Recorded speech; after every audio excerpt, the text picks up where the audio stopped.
And some of these vases that you've discovered, I mean, is it true that it would take a very sophisticated computer to replicate some of these things and the symmetry?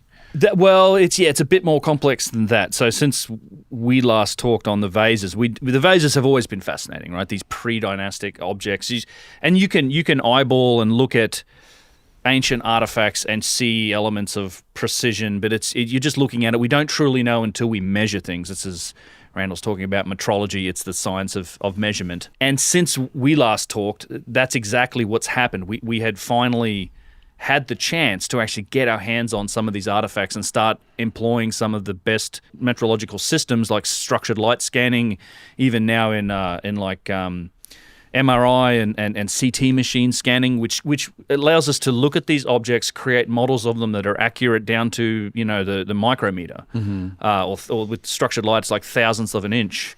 And if you're looking for a comparative measurement, like a human hair is between 2 and 3 thousandths of an inch thick. So we're like less than half the width of a human hair, like accurate to this. And then a micrometer is like a 25th of a thousandth. So we're measuring right down to extremely high tolerances. And then, so once you've got that model, you can start to do analysis on it and figure out, well, what's the geometry, what are the patterns we're seeing in this? What is the relationship and accuracy of different elements in this vase? So, long story short, we found that they're incredibly accurate in terms of the geometric relationship of different parts of the vase relative to the others. And right.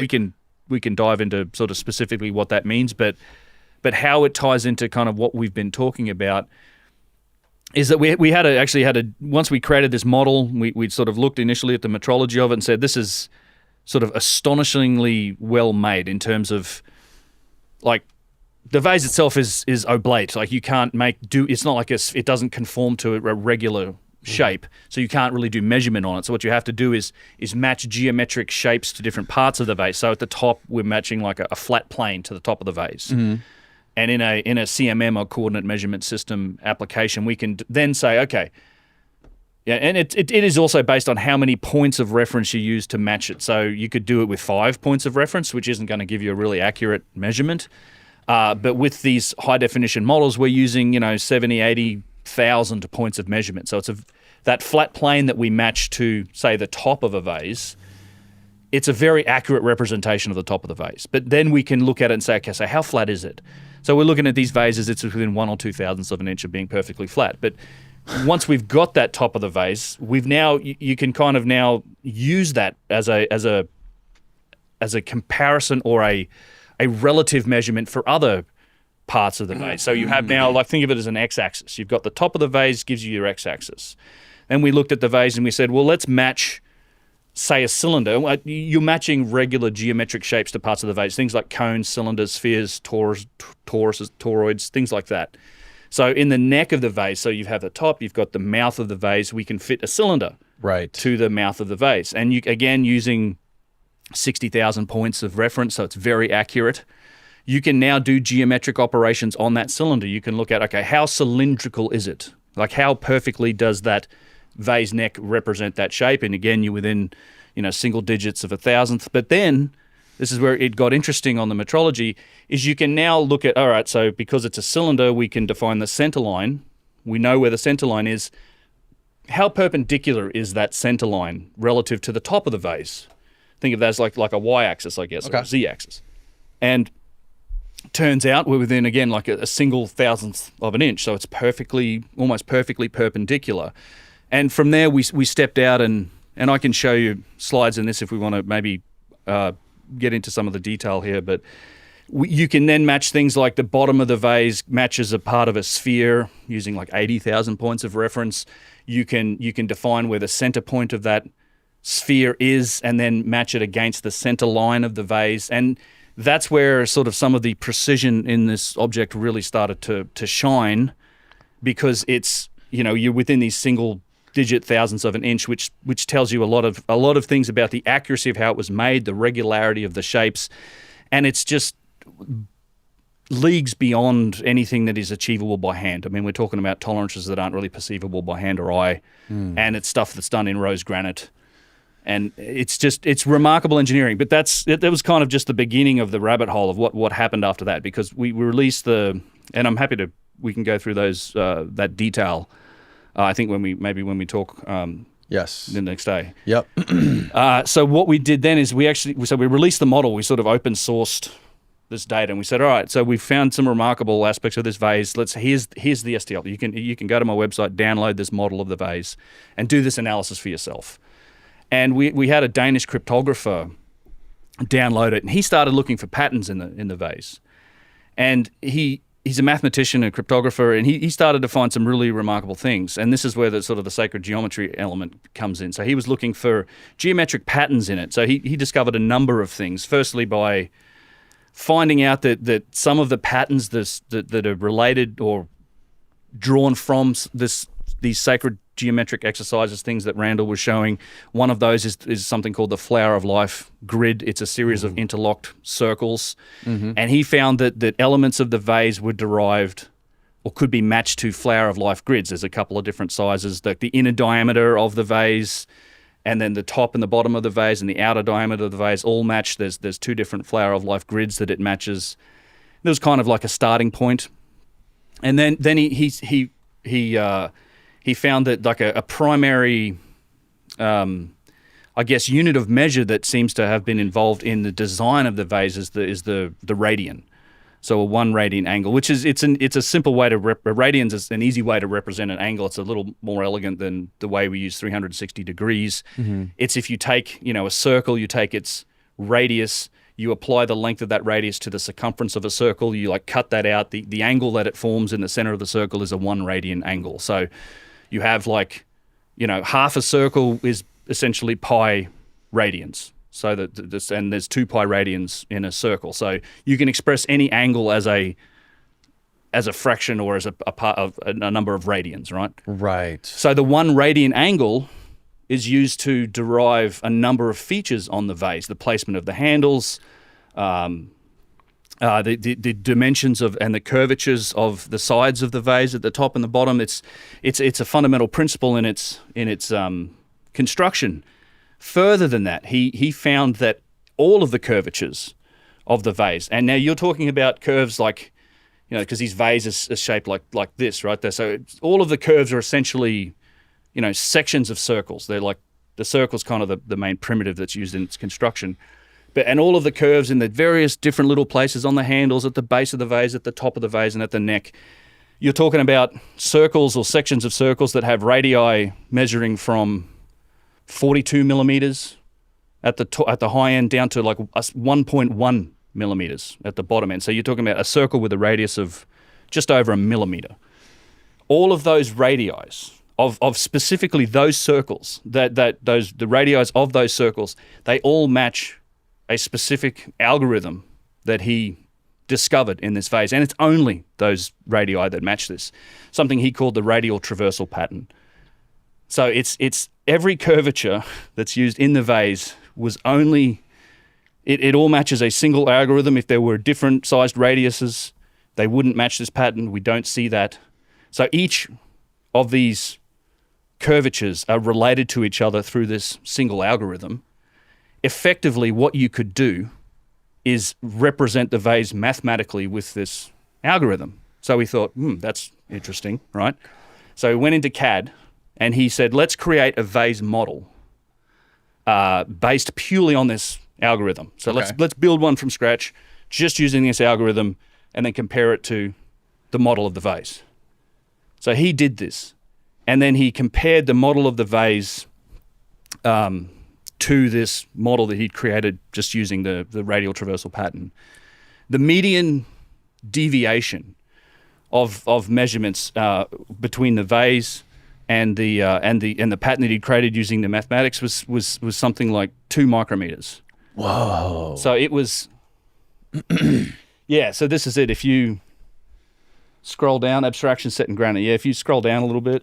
So this is the radial traversal pattern. These are the radii of these circles that fit it, and so you can essentially what Mark found. This is Mark's article, and I'm happy to show more detail onto this. I'm just Who's trying Mark? to Mark Kvist. He's the Danish cryptographer who did the work on it. So it's you have a couple things to consider here. One is that there's like 12 degrees of mathematical interrelationship between the curvatures that are used. So the different sizes of circles and those radiuses that are used to construct a vase. And there are. It's only those. Like if you had different sized curves, like different circles that we use to create the curves, it wouldn't fit this pattern. We wouldn't see it. It's not an accident. Mm-hmm. This thing, it seems like, and you can express the vase mathematically, and it matches. And if you scroll down a bit, he talks about the median deviation. Go up a little. So it's the median radial deviation is 9 micrometers. So that's the comparison between the CAD generated model that's built on maths and the actual vase model, which is basically you're talking now in measurements that we don't know if it's imperfections in the vase or imperfections in the scan, because we're down close to the tolerance of the scan itself. It's really remarkable. Now, what's interesting about that and the implication for a potential design process is like, okay, so if you can admit that this thing was designed, it's not an accident. You don't get 12 degrees of mathematical interrelationship as an accident in this vessel. We can reverse engineer its features to show that there's an equation that can be used to demonstrate the vase. So maybe it was designed mathematically. So how do you do this? How do you go from a design to output? Now, can you design this vase on paper? You might be able to. Like you could probably draw it out. If the paper was the size of this room, you could scale it up. But you try drawing. Imagine trying to draw a circle or a curvature of a circle that has a radius of 1.1 millimeters. You can't do that, right? No. And even if you draw it out on a piece of paper, you've still got to scale that thing down to somehow generate an output. And remember, we have measured this vase. It's made out of rose granite. It's incredibly precise in its manufacturing, right? So it's not something that's achievable by hand. Whatever system was used to manufacture it requires, it's even if you grant them the use of the lathe, it's not a simple lathe. This is a lathe that has to have, very precise bearings and rods and set screws and things like this. Like this, you're also working in granite. There's all these forces involved in trying to work this type of stone to get it down to and to create it this precisely to a degree that matches just the mathematical model that precisely. The real trick is actually how do you produce output from this design? And I think Mark's quote in this article is excellent that talks about it. There's really, across all of nature, I mean, there's only one phenomena that we know that can do this type of thing, which can take an input, can take a design, it can take input, it can operate and do operations on state, and then translate, like basically do something and then provide an output.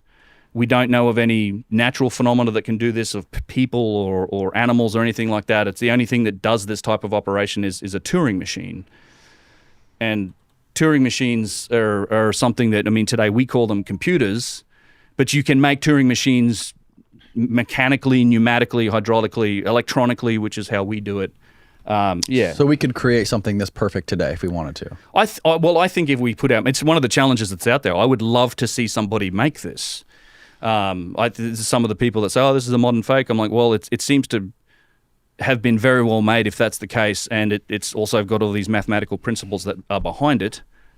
I'd love to see somebody try and make this down to the level of precision that we see in the vase itself.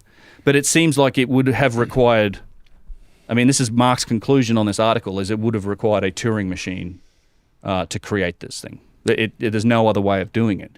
In fact, if you scroll down. How many vases have been measured to this degree of accuracy?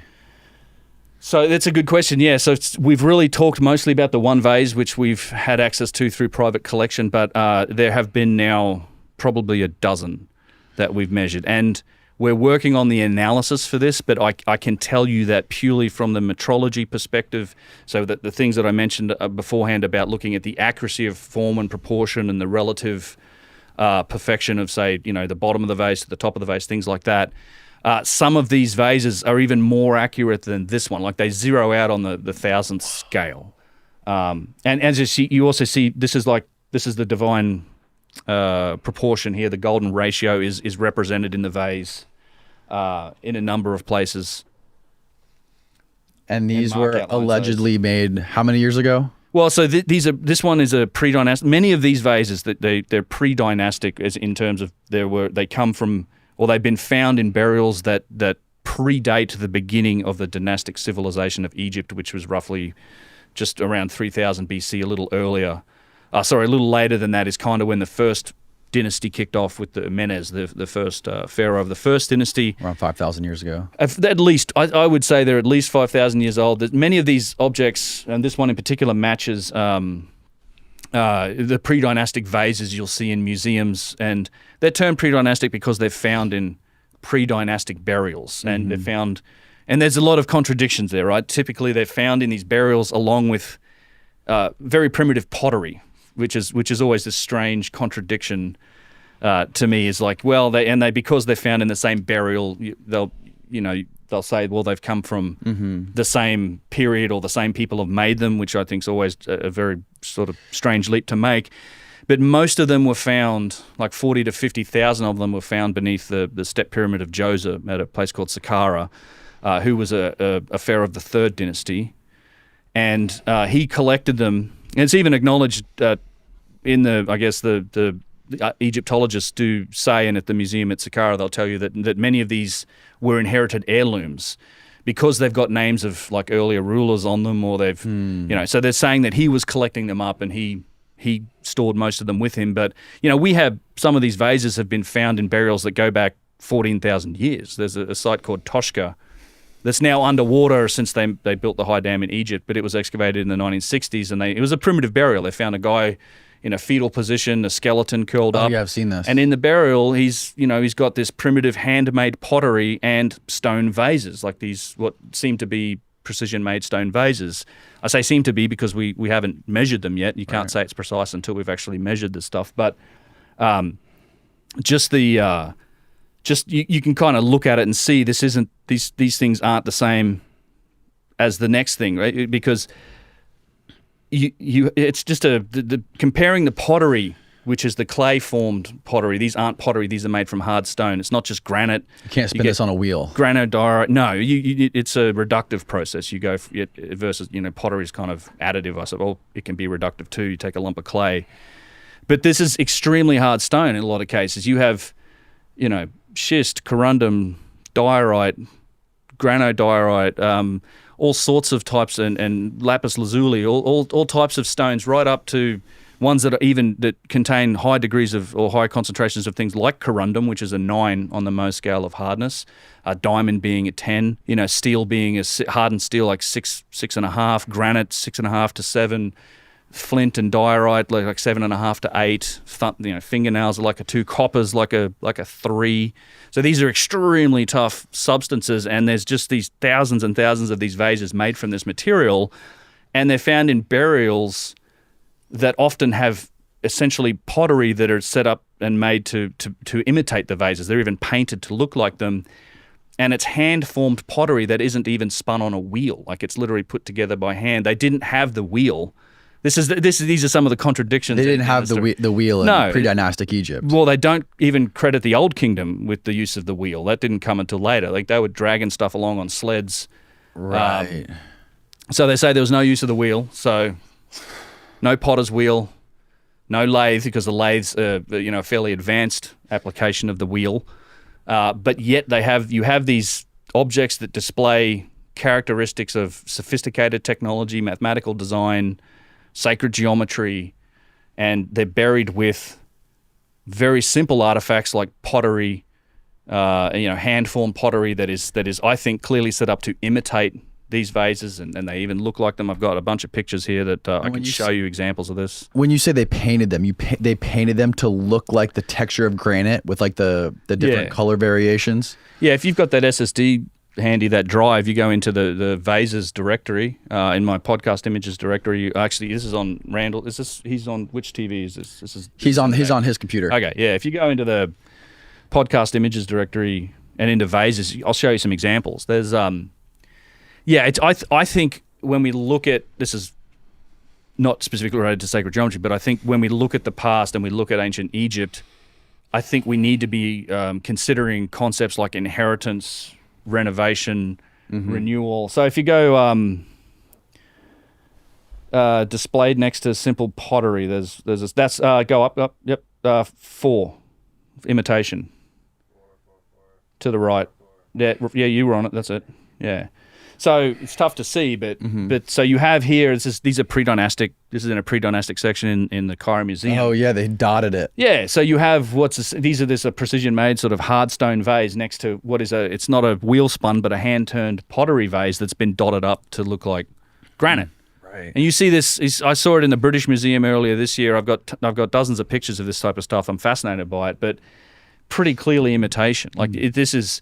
I mean, if you're in the business of making pottery vessels and you find like a hard stone, you're doing stonework, right? You're probably working with limestone and softer stone, and you find a granite vase or something that's made from extremely hard stone and it's made with perfection, you would see it. I mean, you would notice it and it would become immediately precious. It would become an artifact that is valuable, and then you would probably try and imitate that. It's what we do today. Like, it's human nature to do that. It becomes precious, and then it gets buried with you, and then maybe it's an heirloom, or your tomb gets raided by the next king, and he takes it, and he's buried with it. I think that's what we're looking at. There's a huge technological jump between these two industries. There's like there's two different industries. There's a primitive and a sophisticated industry when it comes to many of these artifacts. The tale that it tells is that this stuff came way before. Well, I think so. Yeah, I think that a lot of the advanced stonework and the artifacts were potentially inherited from an earlier time from a civilization that had access to more sophisticated technology and potentially even knowledge in order to be able to make these things, design and make them like we're seeing. And at the same time, we're seeing, because we kind of know what tools and techniques the dynastic Egyptians used, right? We found their tools. We found pounding stones, and we found copper and flint chisels, and we found very simple sort of hand tools. And we've got scenes on the wall that show how these tools and techniques are used. Like, we see the primitive methodologies that they were using to make and do stuff. I mean, and then at the same time, we have a class of artifacts that very much match that description. So, be it in pottery vases or in rough statues or rough boxes or columns, we have these artifacts that match the tools and techniques that we know the dynastic Egyptians used, and that we know how they use them because of these scenes on the walls. At the same time, we have another class of artifacts that doesn't seem to match that display signs of machining, of overcuts, of rapid stone cutting. High degrees of precision and symmetry into extremely hard stone. We've got the logistical challenges of objects that weigh up to 1,000 tons and more, being moved around. So it's an insane amount of work. It's not just with the precision, but with the moving of these enormous objects.